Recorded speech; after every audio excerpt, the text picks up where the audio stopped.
tudo certo aqui. Eu não tô falando tudo certo, sabe? Aquelas conversas que alguém chega e fala tudo certo, porque eu não gosto.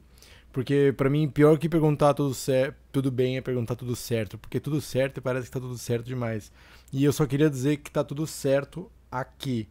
Eu consegui pegar minha água com gás, que 80% das pessoas que eu conheço odeiam. Então, tranquilo, sobra mais pra mim. Não que isso faça diferença, eu não vou conseguir tomar todo o resto de água com gás. Eu só conseguiria interagir com todo o resto de água com gás se eu fosse aquele personagem do Homem-Aranha que vai estar no próximo filme do Homecoming, que ele manipula a água, ele mexe as águas, ele é o Aquaman sem a parte dos adjetivos todos de príncipe, rei e coisas do tipo. Mas enfim, eu tô aqui com a minha água com gás. Tô aqui com a minha água com gás. Tô com o meu café. E não estou mais com a dúvida que eu estava alguns minutos antes de começar o podcast, que é: será que eu fumo mais um baseado? Sim, mas depois do podcast. Então eu pensei, trabalho, primeiro gravar o podcast. Não que isso me dê dinheiro, não me dá dinheiro.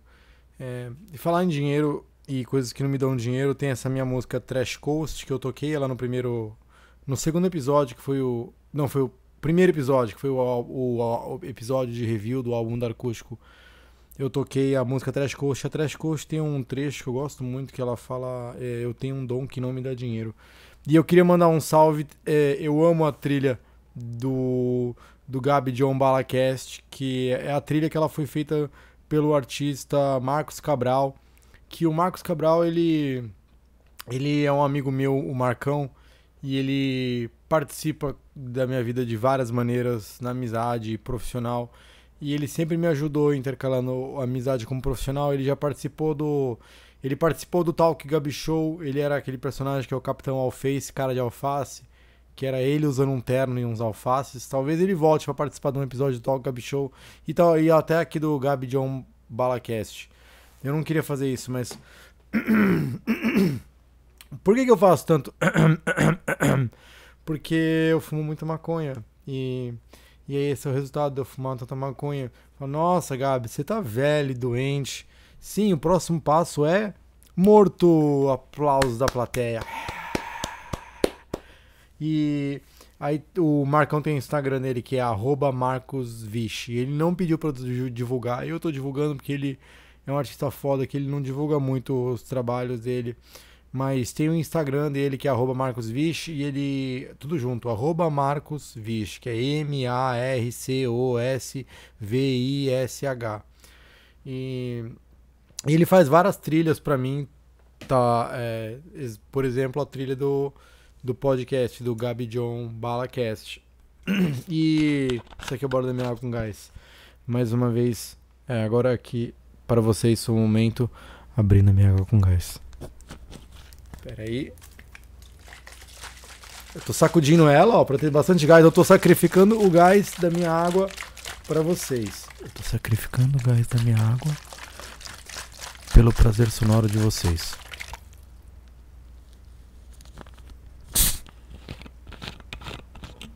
Esse foi o pum da minha água com gás. E, bem, dia 22 de março, é uma sexta-feira, tem o meu solo em São Paulo, no bar Cerveja Azul. Eu tô muito animado pra esse show. Como assim, Gabi, você tá muito animado? Por que você tá muito animado? Vai ter pizza nesse show? Não, não vai ter pizza, mas tem um lugar do lado que eles fazem um pastel da hora.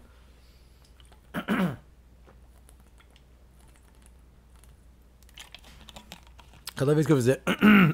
Vocês imaginem que tem um alien na minha garganta querendo sair, fazendo ele... E ele fala assim: eu sou um feto da tragada, eu nasci pela tragada, eu fui gerado na tragada. Então, e eu fui gerado na tragada. Hashtag fui gerado na tragada. Fetinho de tragada. Vamos lá.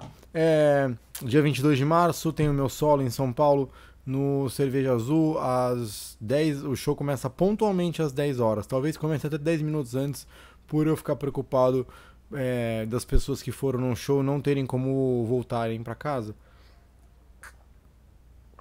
E é sexta-feira, dia 22. A entrada é R$15 e esse valor de R$15 ele... Vocês ouviram isso?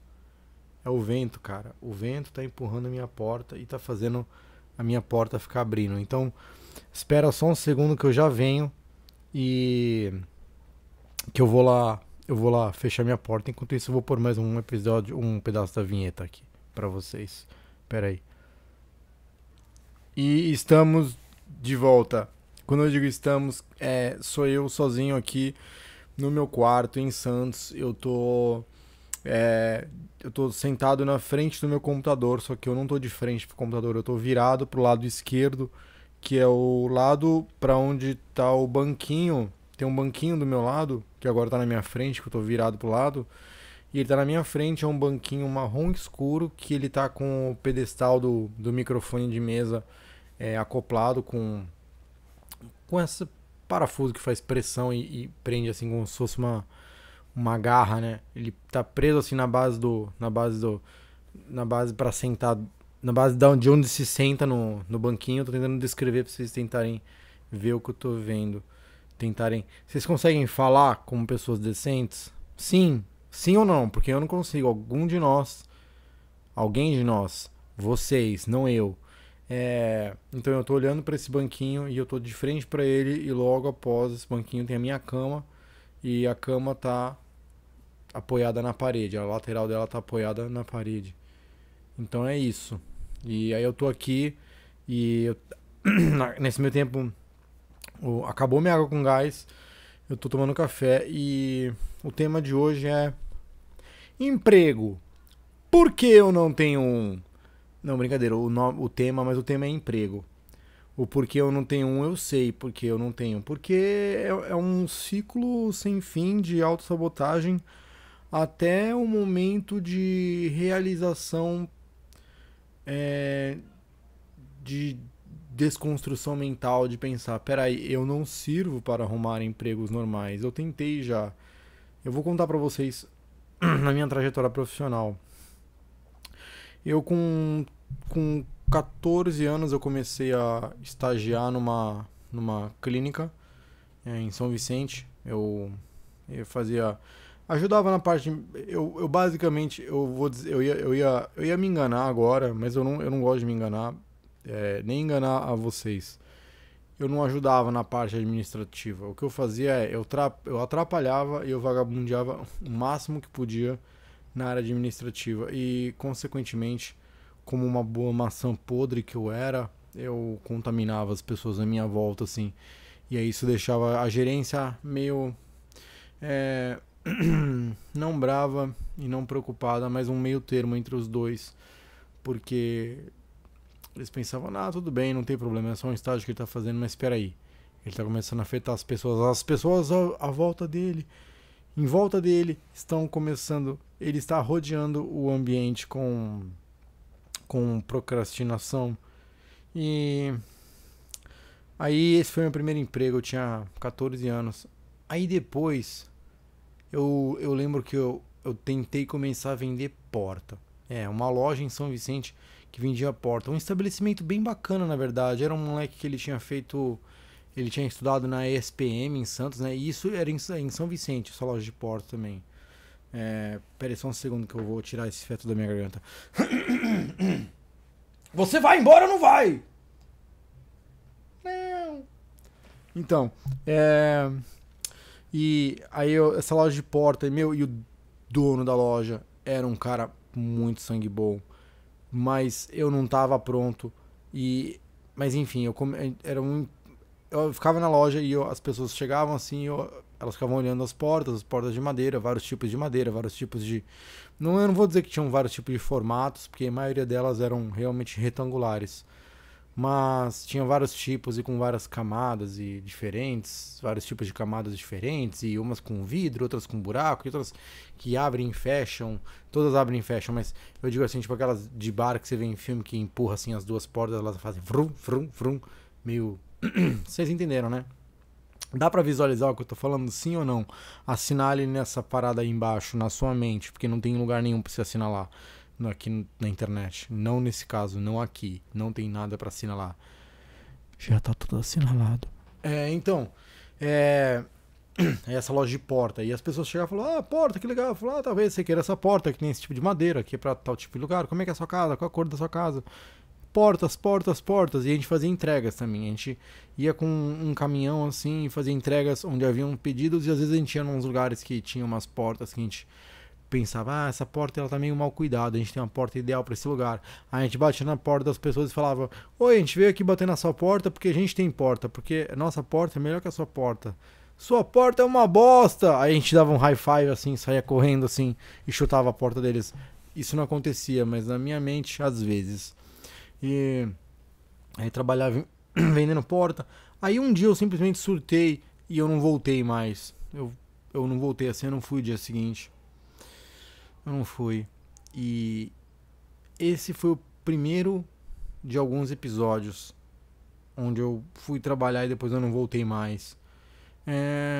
Teve esse emprego e aí depois teve um outro emprego. Onde foi? Foi no Poupa Tempo. Ah, o Poupa Tempo, nossa, como eu odiava trabalhar no Poupa Tempo. Eu odiava muito trabalhar no Poupa Tempo. E eu lembro de começar super empenhado. E de uma galera começar também super empenhada. Eu lembro disso. Foi aqui no Poupa Tempo de Santos, que fica ali no centro. E eu lembro que eu entrei no emprego do Poupa Tempo antes do Poupa Tempo abrir. Eu entrei quando o pessoal do Poupa Tempo estava em treinamento. Que assim, onde tem um Poupa Tempo em Santos, atrás, na rua de trás, tem um prédio assim com os escritórios. E ali acontecia. Ali tem em um desses prédios tinha um conjunto de salas que acontecia o treinamento pessoal que tinha se cadastrado para trabalhar no Poupa Tempo em Santos. E a gente fazia um treinamento lá e a gente fazia dinâmicas e ficava horas dormindo porque, ficavam dando palestras, tipo CFC de tirar carta, sabe? Que você tem que ficar vendo aqueles vídeos e escutando um monte de coisa, só que bem pior, assim. Só que você tá ganhando dinheiro. O que é um pouco melhor, na verdade. Só que, era muito ruim. Nossa, eu lembro que tipo, a minha gerente, ela era muito...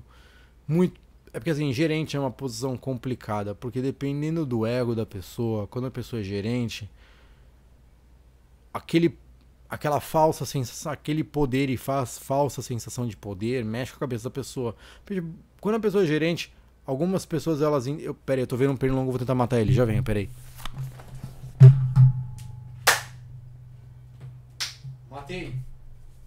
Matei o pernilongo. Senhoras e senhores, eu matei um pernilongo.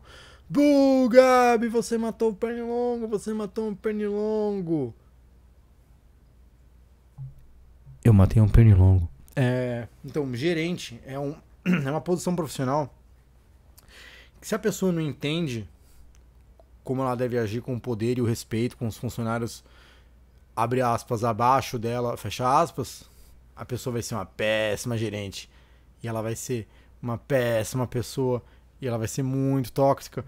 E a minha gerente, ela era assim, ela não sabia lidar com o poder. Ela não achava que ela era gerente do Poupa Tempo. Ela achava que ela era o Poupa Tempo, sabe? E aí eu lembro que eu fiquei. Durante o treinamento a gente ia também em outros poupa-tempos, que nem a gente foi fazer. A gente fazia treinar as dinâmicas lá nessas salas desse prédio, né? Em Santos, atrás do poupa-tempo, lá no centro. E muitas vezes a gente tinha que chegar cedo, assim, tipo, sei lá, 4:30 da manhã, pra gente pegar um ônibus que eles fretavam pra gente, pros funcionários, pra ir fazer treinamento em outros poupa-tempos. Que a gente foi fazer treinamento no poupa-tempo de São Bernardo do Campo, em São Paulo, no da Sé, e aí isso acontecia. Aí teve um dia, essa gerente, ela acabava ela acabava com a minha estabilidade mental e emocional.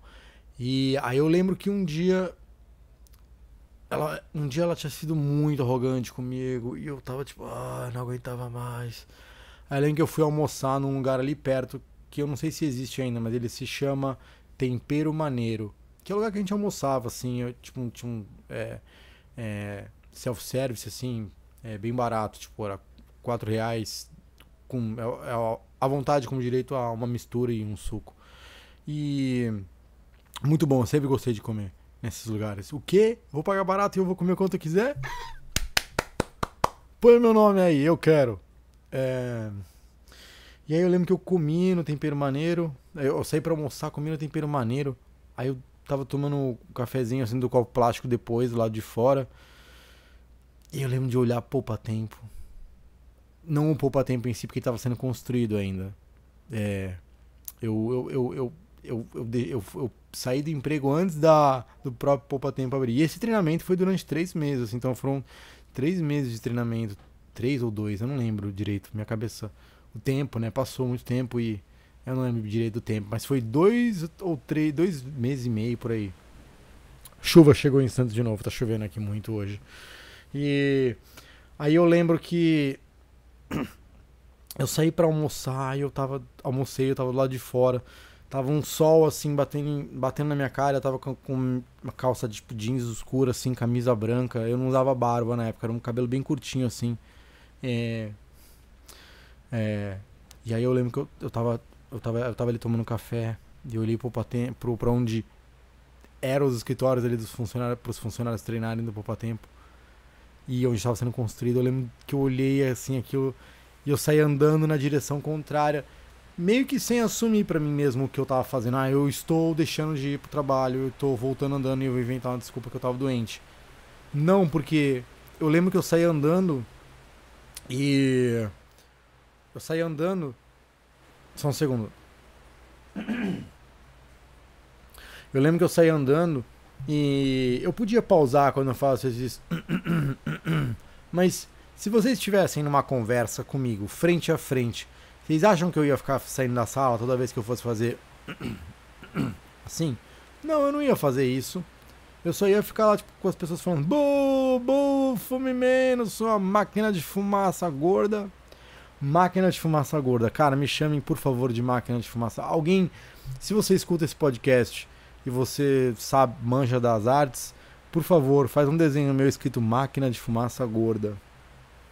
E aí eu lembro que eu não fui almoçar, eu fui embora, eu fui andando e eu acabei voltando andando pra casa, fumei um beck no caminho, passei na biqueira, que tinha uma biqueira no caminho, num morrinho, que é entre o túnel de Santos e o outro lado que vai pra Vila Belmiro, Jabaquara. Eu lembro que eu fui lá, peguei um quadradinho de 10, aí eu peguei uma seda no posto na rodoviária ali, isqueiro eu já tinha, e aí eu lembro que eu fui chavando pelo túnel. Eu sempre gostei de andar pelo túnel. Eu sempre achei, sei lá, assim, eu sempre gostei de andar na cidade, assim. E aí eu lembro que eu fui andando pelo túnel, fumando um, e aí eu fui pra casa, e aí dias se passaram. Eu cheguei a receber algumas ligações e eu sempre falava pros meus irmãos dizerem que eu não tava em casa e eu não atendia o celular. Aí um dia eu apareci lá tentando conseguir emprego de novo. Eu não vou mentir, todo orgulhoso, que é isso aí, eu deixei de ir, eu sou um herói. Não. Eu lembro que eu voltei lá, eu até chorei pra tentar ter meu emprego de volta. Mas eu chorei porque eu realmente estava emocionado com o que estava acontecendo, porque eu não sabia porque eu não estava voltando. E eu não sabia porque eu odiava aquele emprego, eu sabia, mas eu não sabia, não entendia direito. E aí o, o chefe de recrutamento lá, ele falou comigo, ele falou, cara, isso não é pra você. Você não quer esse emprego, dá um espaço pra outra pessoa que tá precisando mais. Eu falei, você está certo. E aí eu fui embora. E aí depois desse emprego eu tive o melhor. Bum! Ah! Aí eu tive o melhor emprego que eu já tive na minha vida, que foi quando eu trabalhei na oficina Monumento em São Vicente. Cara, como eu amei trabalhar nesse lugar. Assim, a oficina ela existe ainda, mas ela mudou. Antes ela era uma oficina enorme, gigante, que ela era em cima era uma oficina no segundo andar, e no andar térreo era uma loja de autopeças e tinha as garagens, onde faziam reparos e haviam garagens. E hoje em dia eu sei que o lado de cima é uma academia, que eles transformaram numa academia, e o andar térreo é a loja de autopeças, e tem uma oficina embaixo. Eu quero visitar. Eu lembro quando eu fui no primeiro dia para trabalhar nessa oficina, e eu lembro que eu cheguei lá e era um espaço enorme, um galpão coberto assim, enorme, com um teto bem alto. E muitos carros estacionando e carros entrando e saindo. E ali os carros, assim, basicamente assim, as pessoas entravam pela uma rampa da rua, subiam, chegavam na oficina, e elas chegavam, paravam o carro e já vinha alguém atender, assim, pegava o nome da pessoa, o carro, que carro tinha, tal, não sei o que, fazia uma guia do serviço. E aí a pessoa, aí eu falo assim, então daqui a uma hora a gente tem, daqui, sei lá, meia hora, uma hora a gente tem uma previsão do que vai acontecer no carro e quanto tempo vai demorar. Aí beleza, aí fazia isso, dava guia a pessoa, e aí falava o que ia acontecer, o serviço que ia fazer, a pessoa ia, pagava metade, e aí realizava os serviços no carro, só que eram muitos carros que chegavam, então era muito atendimento. E eu lembro que eu cheguei no primeiro dia, e aí eu lembro que eu fui no banheiro, e eu lembro de ver no banheiro, no chão, vários caras deitados em papelões, os papelões todos meio um pouco manchados de óleo e tal. E eu lembro do primeiro dia, eu olhar aquilo e eu senti nojo, e eu me senti superior àquilo, como se eu não precisasse daquilo, como se eu não fosse fazer isso, porque eu não vou me rebaixar, ficar deitando no chão, no banheiro e dormindo no chão no banheiro. Que porra é essa? Eu pensei. Que porra é essa? Eu pensei. Desculpa gritar no ouvido de vocês, mas eu não faço isso hoje em dia, mas eu não penso. Voltei. Que porra é essa? E ficou revoltado com as coisas. Eu tô usando um banco diferente para um jovem revoltado e ele fica caindo. E aí eu lembro que eu comecei a trabalhar lá. Adaptações. E aí eu lembro que com uma semana trabalhando no Monumento, eu entendi porque as pessoas dormiam no papelão. Era um trabalho extremamente exaustivo e, assim, imagina todo o suor que você pode produzir, todo o suor. Lá você produzia todo o suor, porque a gente atendia era uma academia constante, que a gente fazia atendimento, e abaixava, e olhava o que tinha debaixo do carro, e entrava dentro, e ficava se desdobrando todo, e vai e carrega a peça pra lá e pra cá, e se movimenta do lado pro outro, e manobra uns carros, e alguns carros eram muito... Tinha uma direção dura, nem todo carro que entrava lá era direção hidráulica, e você entrava, às vezes o carro vinha quente da rua, fervendo, e você entrava naquele carro, e você pegava, você manobrava ele pra lá e pra cá, naquela roda dele de borracha, assim, no asfalto de azulejo, então o negócio fazia uns barulhinhos assim, sabe, no asfalto, no chão de azulejo. E aí eu entendi por que as pessoas dormiam no chão de papelão, porque era muito cansativo. Então, no horário de almoço, tudo que todo mundo queria fazer era comer o mais rápido possível, pegar o melhor papelão que você encontrar, deitar no chão do banheiro. E aí eu me lembro de como o papelão tinha um valor simbólico na semana, porque às vezes dava pra você, assim, em uma semana você usar 2 papelões diferentes pra você dormir, porque, sei lá, sujava, amassava, ele perdia a maciez dele. Mas eu lembro que, assim, que chegava pneus, quando chegava pneu assim na oficina, os funcionários, eu e os funcionários, nossos funcionários todos, a gente se entreolhava e já falava assim, aquele papelão é meu, porque havia, por exemplo, o pneu da marca Pirelli, o papelão deles que chegava na oficina, o pneu vinha num papelão, em volta dentro de um papelão, ou um conjunto de pneus em volta de um grande amontoado de papelão. O papelão da Pirelli era muito bom, era muito macio. Tinha 2 camadas de papelão, assim, e entre as camadas tinha umas arestas de papelão na vertical que sustentavam outras 2 bases de papelão na horizontal, e era quase um colchão. Ele parecia que tinha molas, assim. Então, quando a gente chegava, aí a gente tinha uma tabela que a gente fazia falando, fulano usou, teve acesso a papelão Pirelli na semana passada. Então, só em tantas semanas, porque a gente fazia uma rotatividade para todos os funcionários conseguirem dormir no papelão Pirelli, porque a gente gostava, porque era muito bom dormir no papelão Pirelli. E aí, eu lembro que tinha um funcionário lá, um rapaz da minha idade, chamado Atílio. E o Atílio a gente saía pra fumar um beck junto na hora do almoço. E aí ele ficava gritando, Gabito! Lá do outro lado da oficina. E eu gritava, Atílio! Aí a gente ficava intercalando assim, um chamando o outro. Cara, eu amava trabalhar na Monumento. Era muito incrível. E aí eu lembro que eu saí da Monumento pra começar a trabalhar com um outro emprego que também foi bem significativo na minha carreira, que eu passei 2 anos trabalhando no Monumento, na oficina, e aí eu lembro que eu fiz um curso em Santos, na Associação Comercial de Santos, que se quiserem procurar no Google, isso aí tem lá as turmas formadas, e tem também, tem para você fazer inscrição e tal, que é o que eu vou falar agora, que eu fiz um curso de classificação internacional de café. Sim, eu era classificador. Eu fiz um curso, depois eu me tornei, vou contar para vocês. Eu fiz um curso de classificação internacional de café. Eu era classificador internacional. Eu fiz um curso de classificação internacional de café. E aí eu fiz o curso, aí no final do curso tem uma prova que você faz. E o curso, eu lembro que quando eu fiz o curso, eu nunca tinha trabalhado com café. Eu só fiz porque eu provava cafés, eu tomava uns cafés em casa e às vezes eu falava, esse aqui tem um gosto meio assim, ou esse outro tem um gosto meio diferente, tem meio frutado. E não vou ficar falando termos aqui pra mim sentir o especialista, mas é. E aí eu lembro que eu fiz o curso de café, e aí eu fiz a prova, e na noite da minha prova, na noite não, eu fiz a prova, e aí teve a formatura. E eu lembro de ter ido muito bem. Eu nunca tinha trabalhado, eu tenho um gráfico, eu tenho comigo ainda a escala de classificação do curso de café. Eu vou ver de postar ela em algum lugar para vocês poderem ver. Eu tenho comigo aqui em algum lugar, no meu quarto, que eu tenho guardado isso. E aí eu lembro que eu fiz a prova e eu tinha ido muito bem. E eu nunca tinha trabalhado com café. E muita gente na sala eram pessoas que...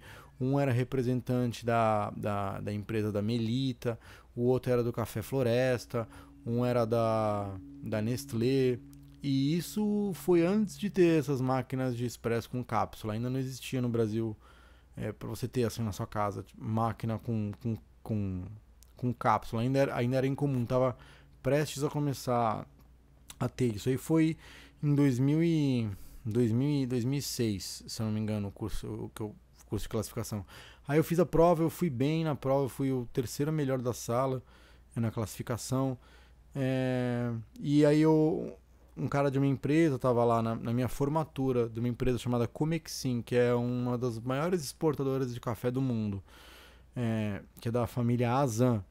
Aí o senhor Márcio Azan, ele estava na minha formatura. Aí ele foi lá, ele falou, poxa, eu conheço seu pai e tal, e eu conheço o pessoal, eu trabalho com café, eu sou da Comexin. E, pô, fiquei sabendo que você foi muito bem na prova. Queria saber se você não quer fazer um período probatório com a gente lá na Comexin, como auxiliar com meta de ser classificador. Aí eu falei, pô, com certeza. E aí eu comecei a trabalhar na Comexin, aí eu trabalhei com classificação de café na Comexin. Era basicamente isso. Imagina, você está sentado e na sua frente tem uma mesa redonda. E essa mesa redonda, ela é rotatória. Né? Tudo que você colocar nela, você consegue girar ela, né? E volta o prato, sei lá, com um prato na sua frente, você gira ele e volta até você, né? Normal, as coisas giram. Eu não estou explicando como se fosse inteligente. Mais uma vez, quando eu explico algo, tentando explicar para as pessoas como se elas não entendessem, a maioria das vezes é porque eu me sinto muito burro, de maneira que eu não consiga passar o que eu acho que é conhecimento. Eu sinto que as pessoas não vão me entender porque eu sou burro e não consigo ser claro. Mas vamos lá. Imagina, você está sentado, tem uma mesa redonda na sua frente, ela é rotatória, e nessa mesa tem 4 conjuntos de 10 xícaras. Na sua frente tem 10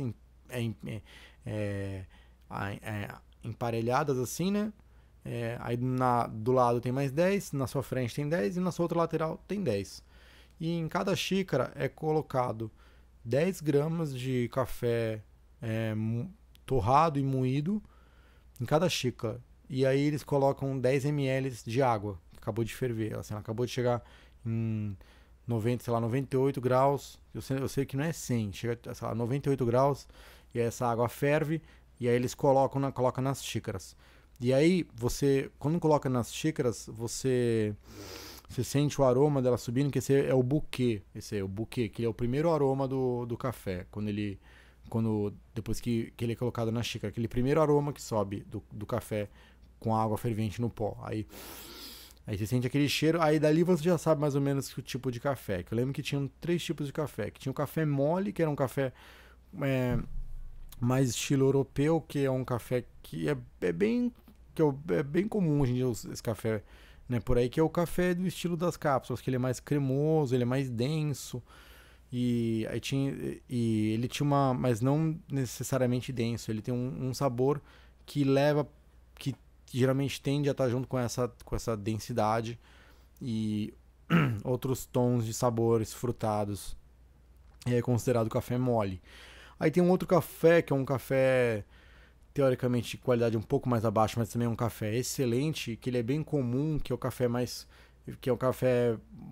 do estilo mais consumido assim nos Estados Unidos, que é um café muito produzido pela Starbucks, um café produzido pelo McDonald's, pelo Dunkin' Donuts nos Estados Unidos, que no Dunkin' Donuts nos Estados Unidos o Dunkin' Donuts ele tem um mercado bem grande de café, assim, vende pó de café Dunkin' Donuts nos mercados e tal.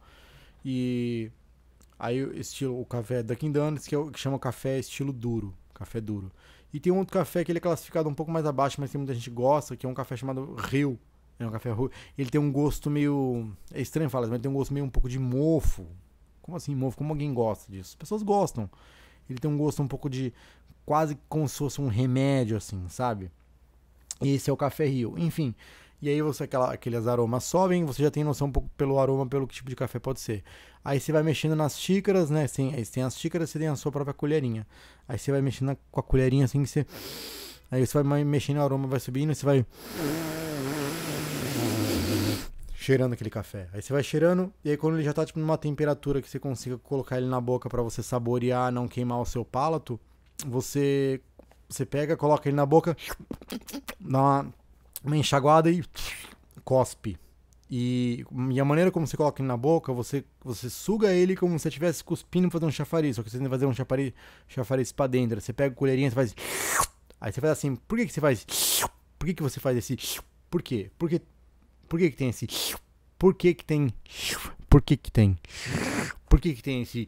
Quando você tá provando café? Porque dessa maneira você espirra o café para dentro da sua boca, para várias regiões diferentes da sua boca, conseguindo pegar as áreas degustativas, as suas papilas degustativas sei lá, eu não entendo de coisas, de anatomia humana, mas você entende, consegue pegar salgado, amargo, doce, pega tudo, espirrando dentro da boca.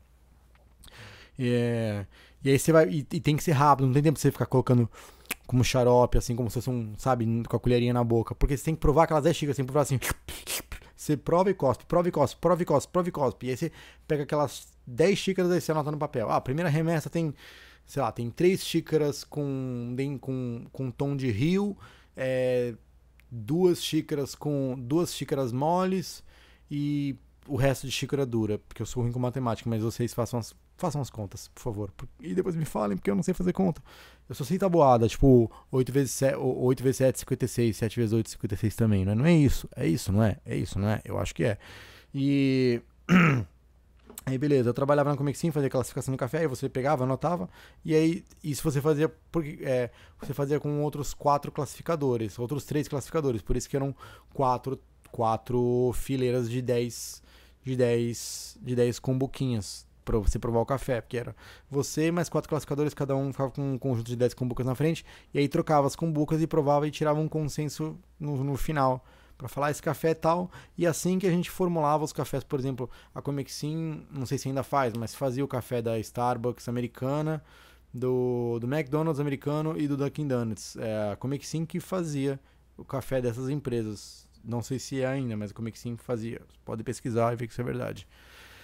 E aí através disso a gente fazia esse tipo de café que nem a Dunkin' Donuts, eles pedem certos tipos de café. Então, o que acontecia? A gente passava o dia inteiro lá dentro da Comexim e tem vendedores de café na rua. O que é vendedor de café? O cara vem com uma latinha com grãos de café que a fazenda pegou da remessa, tirou uma colher, colocou dentro do potinho e deu para ele para vender nas empresas de café na cidade, para mostrar, ó, essa fazenda tem essa empresa tem esse tipo de café. Interessa pra vocês esse tipo de café? Eles deixavam na Comic Sim, a gente pegava, analisava, tirava os efeitos, que era tipo pauzinho, pedra, poeira, mofo, sei lá, às vezes inseto, tirava os efeitos, analisava o café, pegava o café, torrava na torradeira de café, moía o café, colocava nas xícaras, jogava água quente, provava e falava, esse café tem tais características que interessam aqui pro nosso acervo da Comic Sim. Então a gente pegava esse café.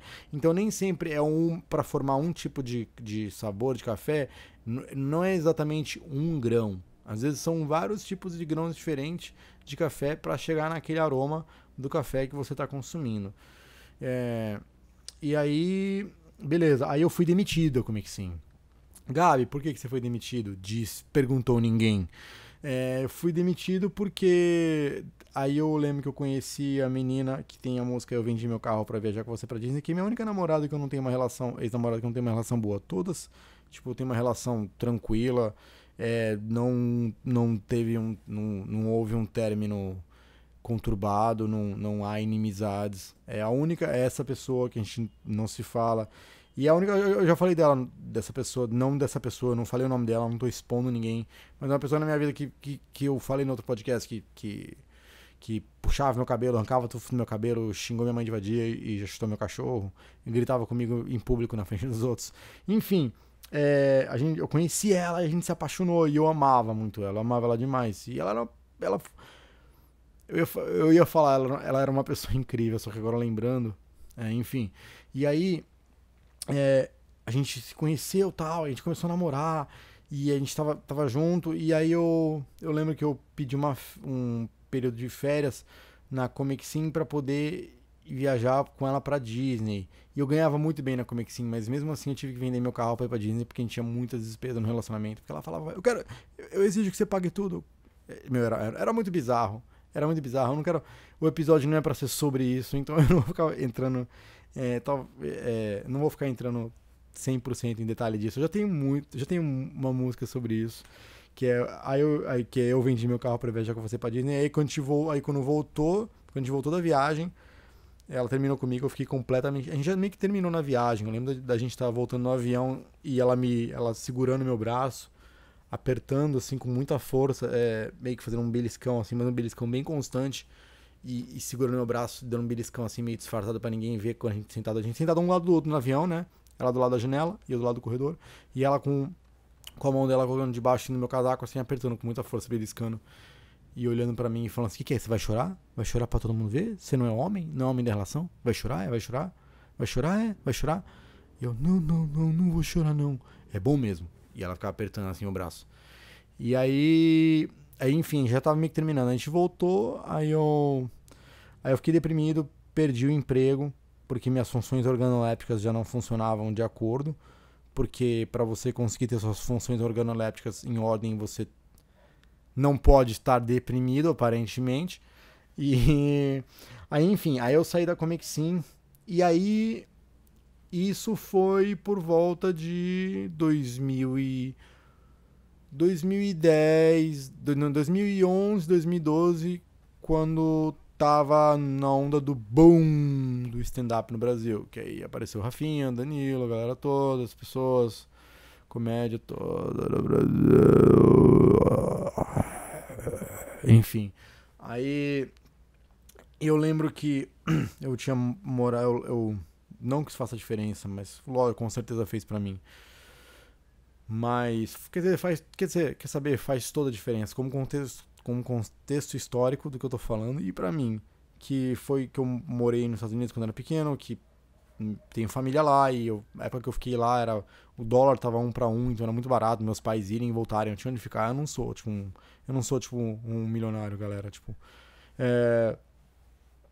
aí eu lembro que eu morei lá um tempo e eu consumia muita comédia, assim, tipo, eu lembro que eu ficava vendo, tipo, stand-up comedy o dia inteiro na televisão, ficava passando no canal da Comedy Central e no Just for Laughs, Montreal Festival, Toronto, se eu não me engano, Canadá.